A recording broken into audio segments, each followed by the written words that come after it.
Hey guys, here at osmvtx3.com. This is part 1, just a hardware tour of the Samsung Instinct S30, also known as the Samsung Instinct Mini. This is an interesting device to take a look at, especially because the successor for this particular phone is actually the Samsung Moment, or the SPH-M900. And the Moment, of course, is one of the earlier Samsung Android devices to ever be released by Samsung. And it went first out on, again, Sprint Nextel service. And the Samsung Moment, again, is one of the most popular early Android phones that can get actually on prepaid, so it was inexpensive and also very popular. But that was also before Samsung became the huge company that's known for today for producing its Samsung Galaxy lineup of high-powered Android-based smartphones, and this is kind of before that. So it's a consumer-oriented based mainstreamed multimedia handset, not exactly a smartphone, but again it was kind of before Samsung hit it big, I suppose, in the consumer electronics market. It was released back in March 31st, 2009. An interesting thing about this phone was when it was first released, it was kind of the update to the original Instinct, and it has the original Instinct has a more boxy, rectangular look. The S30 here has a more curved design, so it's a little bit more sleek and easy to see, more aesthetically pleasing in our opinion.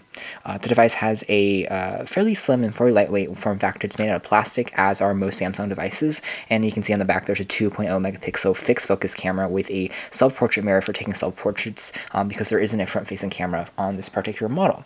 It also utilizes a resistive touchscreen instead of a capacitive one, which is kind of standard during the day for basic multimedia phones. Of course, you don't have Wi-Fi on board, which was a disappointing aspect, but you did have Bluetooth. There is 3G capability, so you can browse the web, and there is a full HTML web browser built in. We'll go over the interface and all the internal features back in part 2 of this video review. So some more information about this: it came with a 2GB micro SD card back in the box, and also the device supports haptic feedback on the touchscreen. So this means that when you press on something on the screen, there's a vibrating feature that allows you to vibrate and give you the sense that there's actually a button being pressed, because of course with the touchscreen display, there isn't a audible click that you might typically get from a real button. The screen display itself has a resolution of a 240 by 432, and it's a fairly standard resolution for a feature phone. Not too high, not too low. It does a pretty good job of viewing images and photos for the most part. The Alto device has a dock connector, which is it's a accessory that you can actually change by yourself, and it can add some more features and functionality. There is a proprietary charging port. Some other features built into the phone include the ability to record video. There's a web browser we talked about, and an email client, and again some more haptic feedback features and some exclusive Sprint Nextel services that have been built into this particular model. Now, the Instinct X30 is interesting because there also is an international version, also named the Samsung SPH-M810, that actually has built-in Wi-Fi. But again, this version here does not. So that's just something to note, that there's a difference between the two international versions, two different versions, which makes the unlocked version a little bit better in our opinion. Again, taking a look at the design, it's very reflective, and it's a fingerprint magnet on the front, so hence why we have a screen protector applied. There's a earpiece on the top, and below the screen, which measures 3.3 inches diagonally. Below here we have 3 touch-sensitive buttons. They are also resistive. They are backlit, so you can see them in darker environments. They correspond to the home, the back, and also the end call key for talking.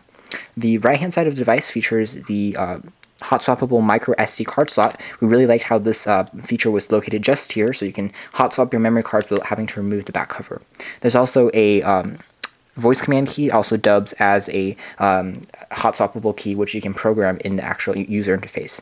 And over here we have a camera shutter key to take images with the 2.0 megapixel aforementioned camera on the back. The back plate is made out of plastic. It feels alright. The device definitely has a moderate feel quality in the hand. It isn't too, it doesn't feel like it's the most highly crafted device, but also if you kind of throw it around and use it daily, it doesn't seem like something that will break very easily either.